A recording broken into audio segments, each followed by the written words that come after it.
bikers harass female truck driver until her military K9s show their training. Sarah Martinez adjusted her worn leather driving gloves as she guided her 18-wheeler into the dusty truck stop just outside of Amarillo, Texas. The setting sun painted the sky in brilliant oranges and purples, a sight she'd seen thousands of times during her 15 years on the road, but one that never failed to take her breath away. At 45, Sarah carried herself with the quiet confidence of someone who had seen it all.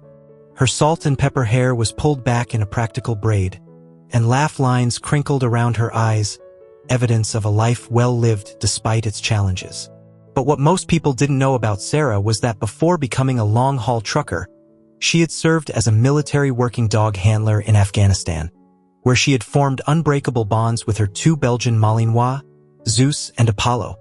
Now retired from service but still as sharp as ever, Zeus and Apollo were her constant companions on the road. The Department of Defense had made an exception, allowing her to adopt both dogs, recognizing their inseparable bond and Sarah's exceptional handling skills.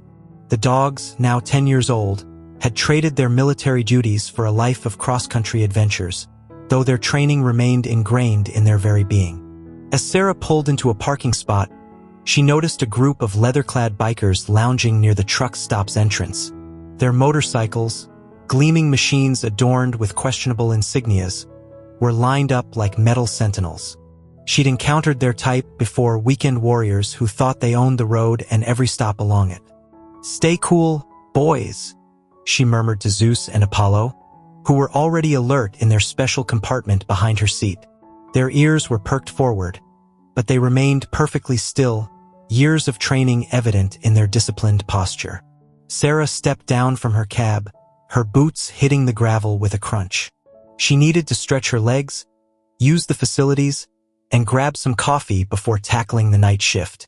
Her cargo of medical supplies was due in Denver by tomorrow afternoon, and she prided herself on never missing a deadline.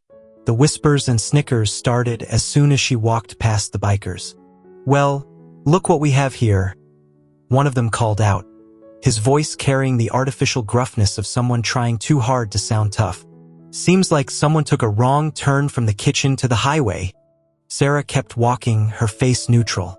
After 25 years, first in the military and then on the roads, she'd developed a thick skin against such juvenile taunts.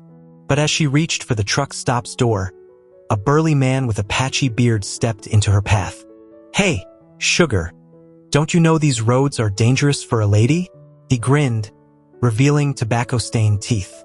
"Maybe you need some protection." The words dripped with unwelcome suggestion. Sarah met his gaze steadily. "Sir, I'm just here to use the facilities and get some coffee. I suggest you step aside." Her voice was calm but carried the unmistakable authority of someone used to commanding respect. The man's grin turned to a scowl. "Or what? You'll call for help on your little CB radio?" His friends chuckled, forming a loose circle around her. What they didn't notice was the subtle movement in the truck's cab. Zeus and Apollo had shifted positions, their training kicking in as they sensed the tension in their handler's body language. They remained silent, waiting for a command they hoped they wouldn't have to follow. "Last chance," Sarah said quietly. "Step aside and let me go about my business." The biker took a step closer, invading her personal space. "Or maybe we should teach you why trucking ain't women's work." His words were cut short by a sound that made every hair on his neck stand up, the low, synchronized growl of two highly trained military dogs. Sarah hadn't made a sound or movement, but Zeus and Apollo had read the situation perfectly. The truck's door swung open, and two magnificent Belgian Malinois emerged with the fluid grace of natural predators. They didn't bark or lunge, their military training was too refined for such displays. Instead, they moved with purposeful precision to flank their handler, their muscled bodies tense and ready, eyes locked on the potential threats. The change in the biker's demeanor was immediate and almost comical. The ringleader stumbled backward, nearly tripping over his own feet.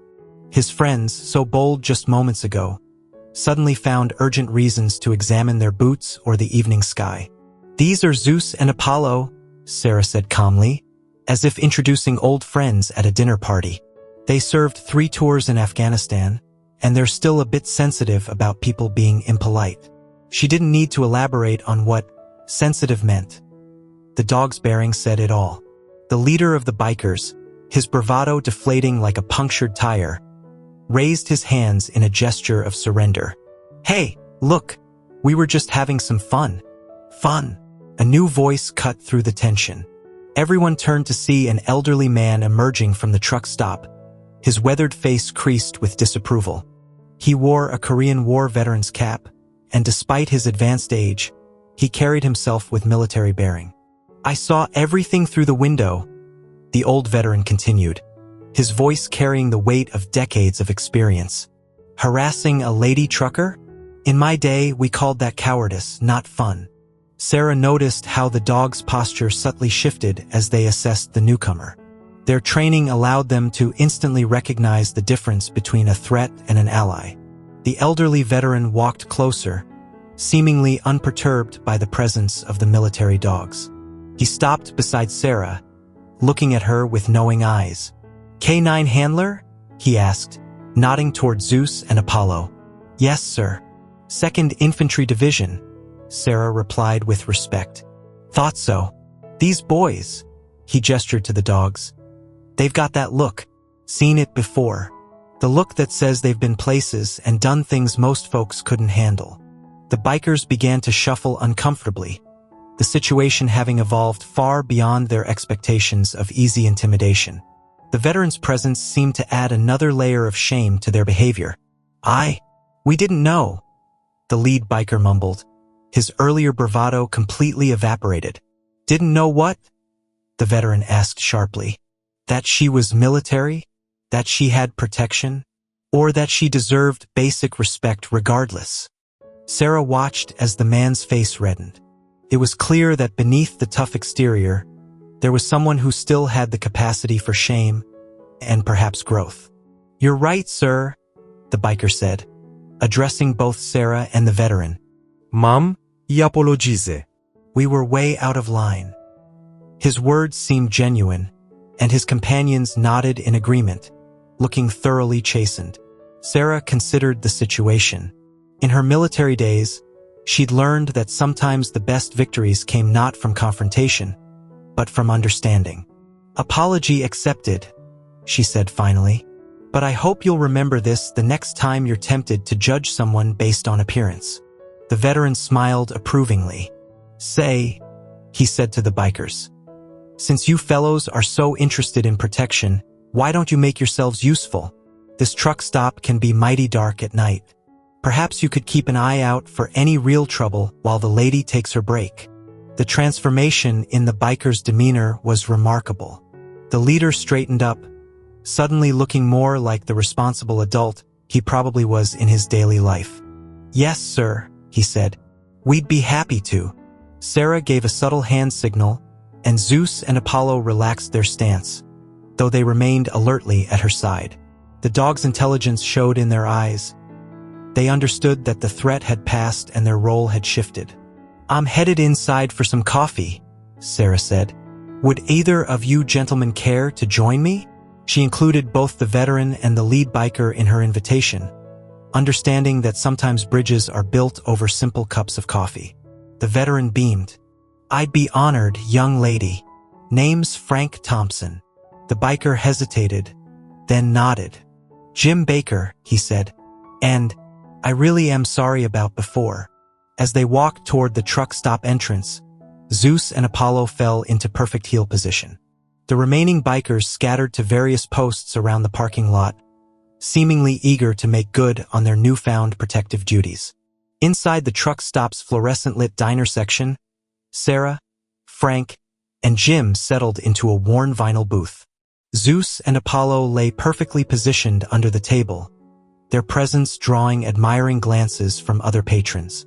A waitress named Betty, her name tag slightly askew on her well-worn uniform, approached with 3 menus and a pot of coffee. "These two are allowed in here?" Betty asked, nodding toward the dogs, though her tone was more curious than confrontational. "Service dogs," Sarah explained simply. Military trained. Betty's face softened. My son's in the Marines, she said proudly, pouring their coffee. Any friend of our military is a friend of mine. Coffee's on the house. As steam rose from their cups, Frank leaned forward, his eyes twinkling with interest. So, tell me about these magnificent animals. I worked with dogs briefly in Korea, but nothing like these beauties. Sarah smiled, warming to the subject. Zeus and Apollo are Belgian Malinois. They're brothers from the same litter, which is unusual for military working dogs. They served 3 tours in Afghanistan, specializing in explosive detection and patrol work. Jim, who had been quietly stirring his coffee, looked up. Must have been rough over there, he said softly, revealing a different side to his earlier persona. It was, Sarah acknowledged. But these boys, they saved my life more than once. And not just mine. There was this one time in Kandahar. She paused, memories flooding back. We were doing a routine patrol when Zeus caught a scent. Something wasn't right. Apollo confirmed it seconds later. Thanks to them, we found an IED that could have taken out our entire unit. 37 lives saved that day. Just because these boys trusted their noses and we trusted them. Frank nodded knowingly. That's the thing about dogs in service, he said. They don't care about politics or borders or who's right or wrong. They care about their people and doing their job. How'd you end up driving trucks? Jim asked, genuine curiosity replacing his earlier prejudice. Sarah took a sip of coffee before answering. After we all retired from service, I needed something that would let me keep the boys with me. Couldn't bear to separate after everything we'd been through. Trucking offered freedom, decent pay, and most importantly, space for all 3 of us. But the harassment. Jim started, then looked down, embarrassed by his own recent behavior. It happens, Sarah said evenly. Less than it used to, but it happens. Most folks are good people though, once they look past their preconceptions. Betty returned with 3 slices of apple pie she insisted they couldn't refuse. As she set them down, she studied Sarah more closely. You know, she said, my son's unit is doing one of those school programs next month, teaching kids about military service. They could use someone with your experience, and these handsome boys would sure make an impression. Sarah considered this. She'd done similar presentations before, finding that education often was the best way to break down barriers. I might be able to arrange my route, she said. These boys do love showing off their training to kids. As if on cue, Zeus lifted his head slightly, his ears perking up at the word training. Apollo remained still, but his eyes tracked the movement of Betty's hand as she set down the plates, demonstrating the constant vigilance that had been ingrained in him. Speaking of training, Frank said, I noticed how they positioned themselves earlier, one covering the front, one the rear, still working as a team. Sarah nodded proudly. Some things never leave them. They're retired, but they'll always be soldiers at heart. Jim shook his head in wonder. Makes me feel even worse about earlier. Here we were, acting tough with our leather and patches, while real heroes were sitting quietly in that truck. The past is past, Sarah said firmly. It's what we learn from it that matters. As they finished their pie, the conversation flowed naturally, touching on everything from Frank's Korean War stories to Jim's day job as a high school shop teacher. A revelation that surprised Sarah but somehow made perfect sense. The initial tension of the evening had transformed into something unexpected. Genuine connection. You know, Jim said, pushing his empty plate aside, our bike club does charity runs for veterans. We're actually planning one next month for the VA hospital. Maybe you and the boys could join us. Sarah raised an eyebrow. A truck and 2 military dogs in a bike run? Why not? Frank chimed in, enthusiasm lighting up his weathered features. Could be quite a sight. Might even draw more attention to the cause. Before Sarah could respond, Zeus and Apollo suddenly shifted beneath the table, their bodies tensing slightly.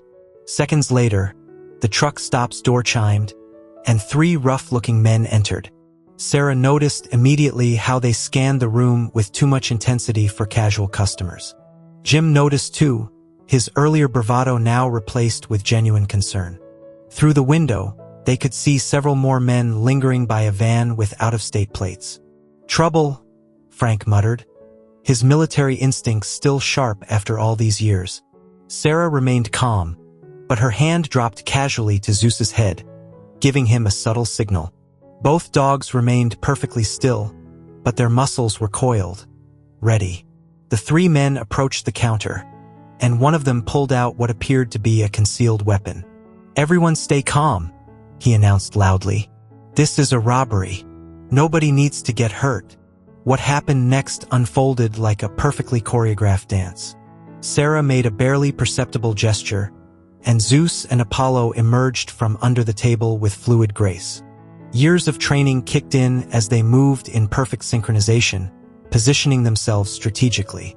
"I wouldn't," Sarah said clearly, her voice carrying the authority of her military days. "These are trained military dogs, and they're not as patient as I am." The would-be robbers froze, their eyes widening as they took in the two Belgian Malinois, now fully visible and radiating controlled aggression. Zeus had positioned himself to block the exit, while Apollo had moved to cover Sarah and the other patrons. Jim stood up slowly, and Sarah noticed his biker friends had already entered the truck stop, forming a solid line behind the would-be robbers. The situation had shifted dramatically in mere seconds. "Seems to me," Frank said calmly, standing despite his age, "you boys have a choice to make, and I suggest you make it carefully." The leader of the robbers, showing more wisdom than he had entering the truck stop, slowly raised his hands. "No trouble," he said, his voice shaking slightly. "We're leaving." "I don't think so," Jim said, his phone already in hand. "Police are on their way.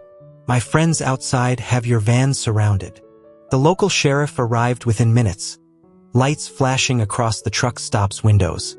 As the robbers were being led away in handcuffs, Sarah noticed how Zeus and Apollo maintained their vigilant stance until the last potential threat was gone. "Ma'am," the sheriff said, approaching their table after taking statements, "your dog's presence here likely prevented a tragedy. We've been tracking this gang across 3 states."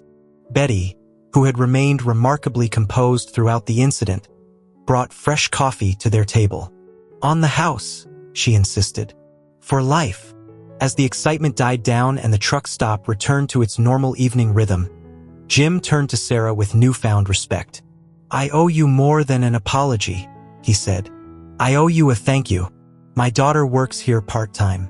If tonight had gone differently, Sarah waved off his words. Zeus and Apollo did what they're trained to do. Protect and serve. It's in their blood. Frank smiled, reaching down to gently pat Apollo's head. "You know, in my experience, life has a way of putting the right people in the right place at the right time. Tonight proved that." The events of that evening at the truck stop became something of a local legend.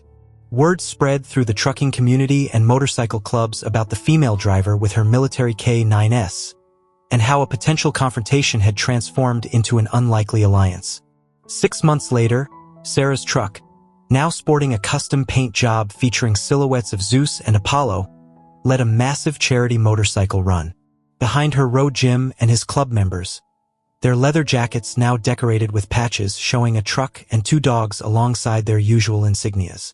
The event raised record funds for the local VA hospital, where Frank served as a volunteer counselor. But the story's impact reached far beyond that single charity event.